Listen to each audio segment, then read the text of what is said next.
sheekadan waxay ku saabsan tahay ninkii adduunka igu xigmada badnaa oo aan weligay ii sheekeeya oo ah nin waalan.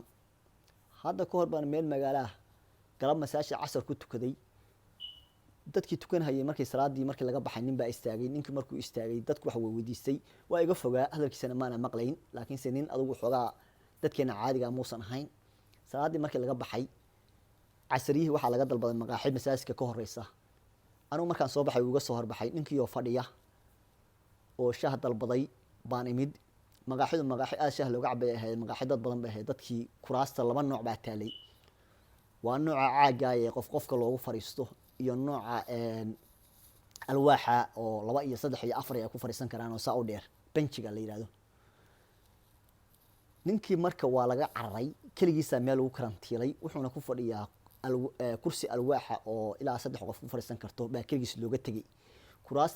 dadkii kalena kuraastii kale la kala tagtageen. meesha maqaaxida kuraas la'aan baa ka jirta, meel bannaan oo kursiga ninkaas ka bannaan mooyaane kursi kaloo bannaan ma leh. dadku shaah bay wada cabayaan, waa wada fadhiyaan. geesahan fiirshay, saasaan u fiirshay, ninkii baan la fariistay. dadkii markii aniga ay garanhayay waa igu qayliyeen, waxay dhaheen war ka soo kac ninka, macnaha baaq baa bilowday. war noo imow sheekan ku hayaa, kursi baan kuu banaanay soo fariisto, xagga anaga noo imow sheekan kaa leeyahay, wariyaa geela laho cinka ka ceshada. laakiinse waxay u qabaan ninkan inuu wax ka sika yihiin oo waalan yahay inaan anugu garanayn bay u qabaan. dadka qaar baa waxay u qabaan dadka qurbaha ka tegey inay xoolo soconaya yihiin bay u qabaan. ninkii baan la fariistay, koob shaah u yaalay, ina koob shaah iska dalbaday.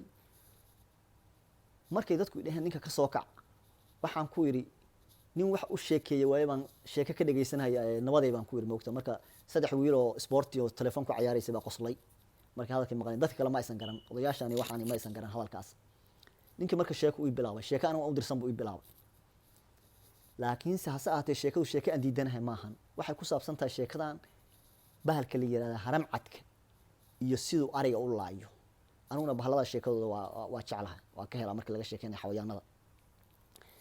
ninkan ari buu raaci jiray, meel haram cad leh buu ku raaci jiray. bahalka haram cadka aad u joogo riyaha iyo suu uga cuni jiray, suu ariga uga leysan jiray, riyaha dhalay candhada uga gosan jiray. sheekadu ii galay, waa ku haystaa, waa ka dhageystay. sheekadii ugu xigmada badnaydna oo aan maqlaan ninkaasaan ka maqlay, oo cid ka horeysa aan maqal.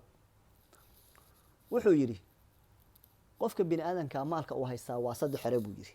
qofka bini aadanka ahi maalka uu haystaa waa 3 xero. maalka waxaa laga sheekeyn la dhaqday ee xoolaha iyo lacagta waxaas laga hadli maayo, laakiinse lacagtu way soo galaysaa, si kale u soo galaysaa. waa 3 xero buu yidhi. xero asagaa leh buu yidhi, xerona bahal baa leh, xerona waqti baa leh. xero bahal baa lahoo maalintii markay xooluhu harsan hayaan buu yidhi dawacaa imaanaysaa, ribay cunaysaa, laxbay cunaysaa, waxbay samaynaysaa. habeenkii baa dhul waa imaanayaa, neef buu la baxayaa, libaax baa boodahaya, geeli buu halka dilhayaa. xoolihiisa habeenkii xerada ugu soo xarooday bahal baa xero leh. xerona wuxuu yidhi waqti baa leh. abaar baa imaanaysa, bar bay laynaysaa. cudur baa imaanahaya, bar buu laynayaa.